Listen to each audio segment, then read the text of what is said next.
Dans cette vidéo, je vais vous donner quelques critères sur lesquels les universités se basent pour donner les bourses aux candidats et aussi les astuces pour vous permettre de maximiser vos chances quand vous postulez les bourses chinoises.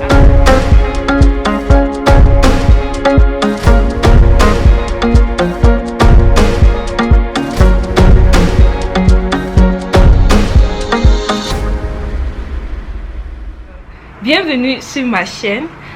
Sur cette chaîne, on partage sur le business, les études en Chine et le développement personnel. Je sais, mes dernières vidéos portent sur les études en Chine. Oui, c'est parce que je veux vraiment encourager ceux qui vont postuler la bourse de 2024-2025 et donner le maximum d'informations à mes amis virtuels. Voilà, vous êtes mes amis virtuels, mais quand vous me contactez là, ne me contactez pas comme votre ami, mais vous restez mes amis virtuels. Aujourd'hui, je vais vous donner quelques astuces pour maximiser vos chances quand vous postulez les bourses chinoises.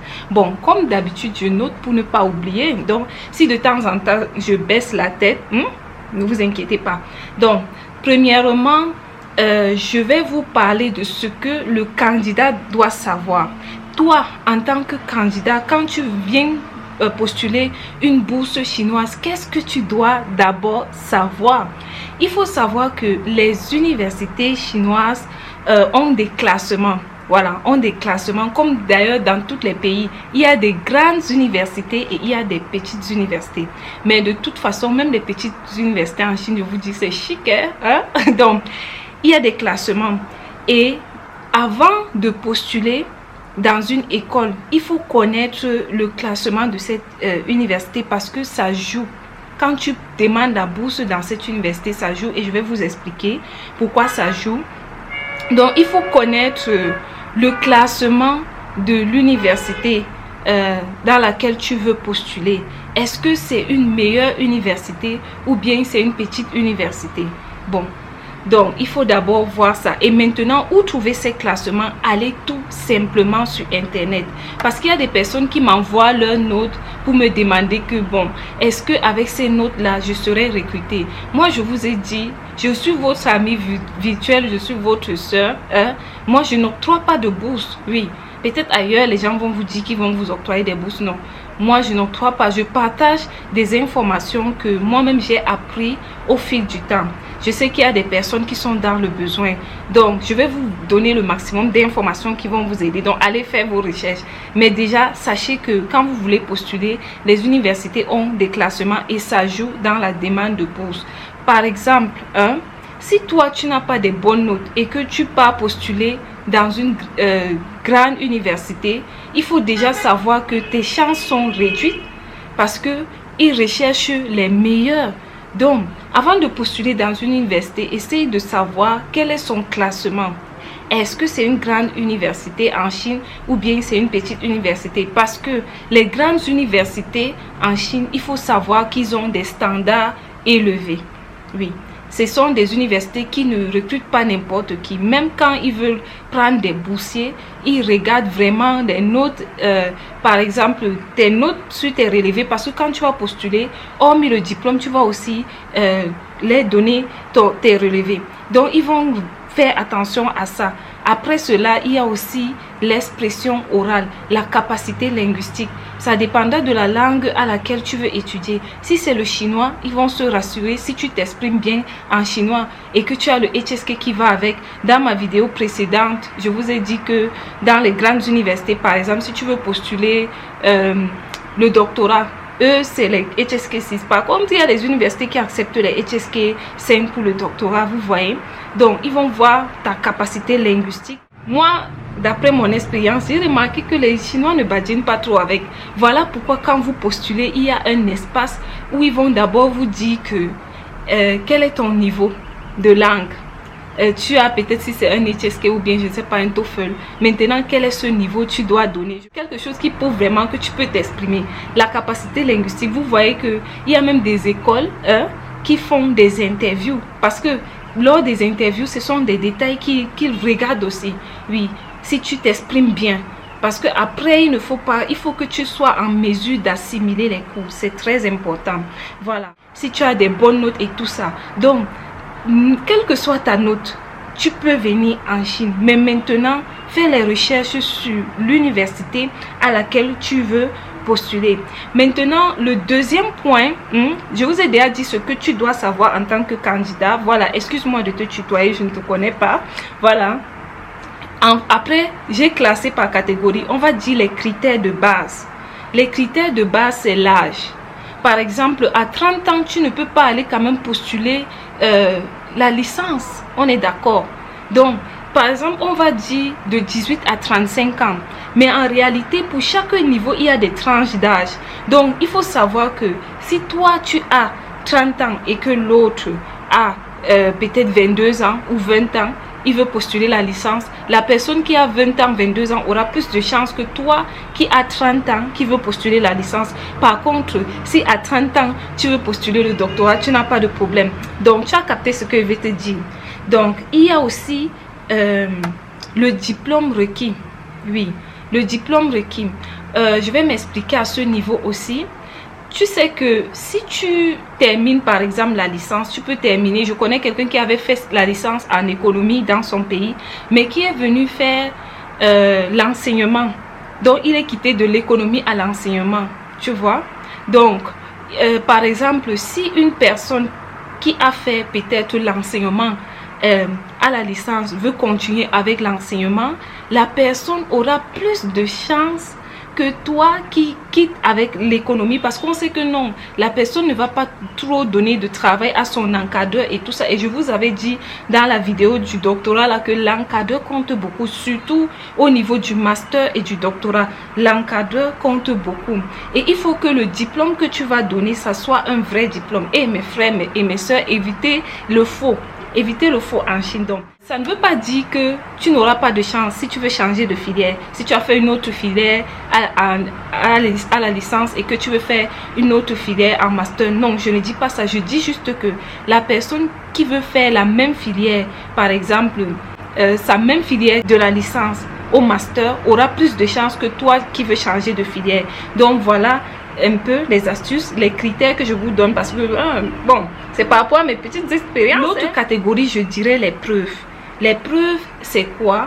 Les documents. Par exemple, quand on va te demander que tu as quel niveau de langue, si tu dis que j'ai un niveau 5 ou bien un niveau 6, je ne sais pas tous les TOEFL là comment on classe. Moi, je vous ai dit, je fais le chinois. Donc, il faut une preuve. Tu vas devoir donner ce document là. Donc, les preuves, c'est qui prouve vraiment.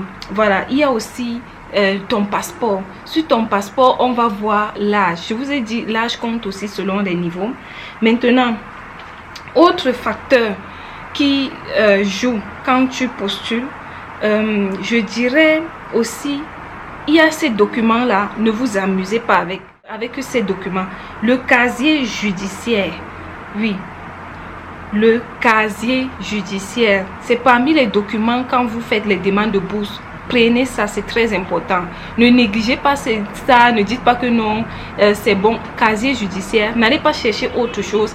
Allez chercher votre extrait de casier judiciaire et postuler avec. Et aussi, arrangez-vous parce que ce sont des documents qui expirent. Je pense le casier judiciaire là, c'est 3 mois ou 6 mois, je ne sais plus. Il y a le rapport médical, je sais que c'est 6 mois.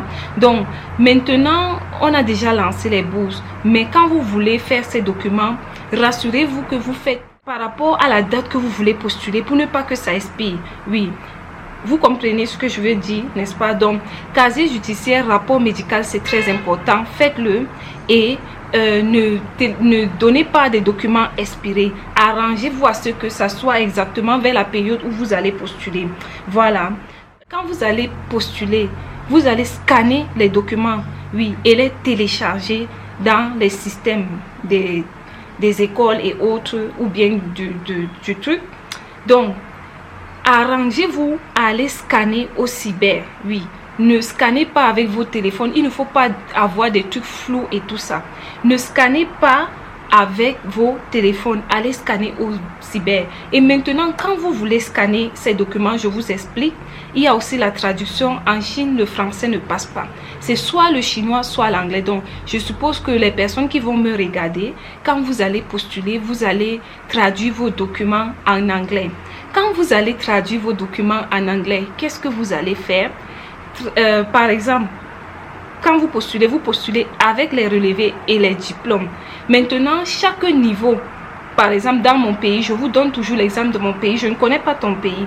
Je ne sais pas si tu as droit à un relevé ou bien chaque niveau a un relevé, mais arrange-toi à ce que quand tu vas scanner, le premier document soit l'original qui est en français, le deuxième soit en anglais. J'espère que vous me comprenez. Donc, quand on va scanner le document, on colle les deux. Quand tu vas télécharger, tu télécharges l'original et la traduction. Oui. Donc, chaque document doit être scanné, scanné de sorte que vous collez les deux. Voilà, vous collez les deux, l'original et la traduction. J'espère que vous comprenez ce que je dis. C'est ce que vous allez faire. Donc, c'est très important. Et quand vous allez traduire vos documents, n'allez pas traduire n'importe où. Je pense au ministère de l'Éducation. Bref, il faut que ça soit le même cachet. Là, je vous donne même les conseils de mes profs chinois. Les mêmes cachets. Il ne faut pas différent. Je ne sais pas trop. En fait, il faut que ça soit les mêmes cachets. Vous comprenez? Voilà. Donc, il faut aussi que ça soit bien scanné. Retenez ces détails. Maintenant, on va parler aussi des notes. Il y a des personnes qui me demandent que Queenie Shine, est-ce qu'avec cette note-là, je peux avoir la bourse chinoise? Bon, pour moi, je vais donner mon point de vue. Chacun peut avoir son point de vue sur un pays. Moi, je n'ai pas de problème. Ce pays m'a bien accueilli et je vais vous donner mon point de vue. Je pense, et ça peut être vrai ou ça peut être faux. Moi, c'est mes observations. Ça dépend, comme je vous ai dit au départ, des universités. Donc, si vous voulez postuler, allez voir les classements des universités sur Internet. Si c'est une grande université et qu'au fond de vous, vous savez que les notes que vous avez, ce n'est pas des grandes notes, alors évitez. Allez chercher des universités, vous voyez, mais n'allez pas dans les villages où il n'y a pas les Africains. Mais ne vous inquiétez pas, même si vous êtes seul, on ne va pas vous déranger. Donc, voilà. Donc, vos notes. Soyez honnête avec vous-même. Ok, là, est-ce que j'ai une grande note? Il y a quelqu'un qui m'avait dit, j'ai eu 10 au bac. Est-ce que je peux postuler? Oui, tu peux postuler du moment où tu t'exprimes bien en chinois ou bien en anglais. Tes documents sont corrects, il n'y a pas le faux. Les Chinois n'ont pas de problème, mais faites l'effort de donner presque tous les documents qu'on vous demande. Ne négligez pas le casier judiciaire, le rapport médical. Oui, ne négligez pas ces deux documents-là, ainsi que les lettres de recommandation et tout ce qu'on vous demande là, il faut les donner. Le passeport aussi. Les bourses complètes vont se fermer à partir d'avril. Donc, les bourses vraiment complètes. Il y a d'autres bourses après, mais souvent, ce n'est pas complet. Donc, faites l'effort d'avoir déjà vos passeports. Oui. Et autre chose aussi, je dirais, les certificats. Oui. Il faut savoir qu'en Chine, ils organisent beaucoup d'activités. Oui, beaucoup d'activités académiques, donc sur la culture, sur la langue et plein d'activités. Et après chaque activité, ils donnent généralement des certificats, oui, aux étudiants. Oui, on appelle ça en chinois Zhengshu. Ceux qui sont en Chine savent de quoi je parle. Et maintenant, quand tu postules, hormis ces documents qu'on demande là, il y a encore un espace où on va te demander peut-être les documents facultatifs. Si tu les mets, ces certificats-là, les Zhengshu là, mais ça doit être des certificats qui sont en rapport avec le milieu éducatif. Si tu les télécharges, par exemple, ces genres de documents, ça augmente tes chances. Oui, ça augmente tes chances en tant que candidat parce qu'on va se dire, ah, cette personne vraiment est sociable, cette personne est ouverte, cette personne aime bouger et tout ça, ça augmente tes chances. Je ne dis pas n'importe quel document, ne pas mettre ton permis de conduire ou je ne sais pas trop quoi. Donc, ces genres de documents, si tu télécharges ça, je t'assure que ça va augmenter tes chances, oui. Et autre chose aussi qui joue, quand tu postules, qu'est-ce qui va te permettre de maximiser tes chances? Il y a le temps, voilà, le facteur temps, le temps. Oui, pourquoi le temps? Les bourses sont lancées en Chine depuis novembre 2023, donc depuis le mois passé. Et les bourses vont se fermer vers juin et autres. Je vous ai dit que les bourses complètes se ferment en avril. Maintenant, pour pouvoir augmenter tes chances, qu'est-ce que tu dois faire? Tu dois postuler le plus tôt possible. non seulement tu dois te rassurer que tes documents sont corrects, tes documents, ce sont des vrais documents, il faut les traduire, les télécharger comme je t'ai dit, voilà, comme le conseil que je t'ai donné là. En plus de cela, il faut voir le temps. La personne qui envoie son dossier tôt, on va vite traiter parce que beaucoup de personnes envoient leur dossier. Donc, ce sont des choses que tu dois prendre en compte. Est-ce que ma note peut me permettre d'avoir la bourse en Chine? Bon, ça dépendra de l'université que tu vas choisir. Quel est le classement de cette université? Renseigne-toi. Si tu trouves une université, essaye de te renseigner sur son classement. Et aussi un autre détail, sachez que généralement, les grandes universités aussi se trouvent dans les grandes villes. Est-ce que tu veux venir dans une grande ville ou bien tu veux tout simplement avoir l'opportunité de venir étudier en Chine? Donc, je te laisse avec cette réflexion. J'espère que cette vidéo t'aura aidé et que ça va te propulser dans tes recherches et dans ta procédure de demande de bourse. Si tu as aimé cette vidéo, n'hésite pas à commenter, liker, partager. On se retrouve à la prochaine. Bisous. Mouah.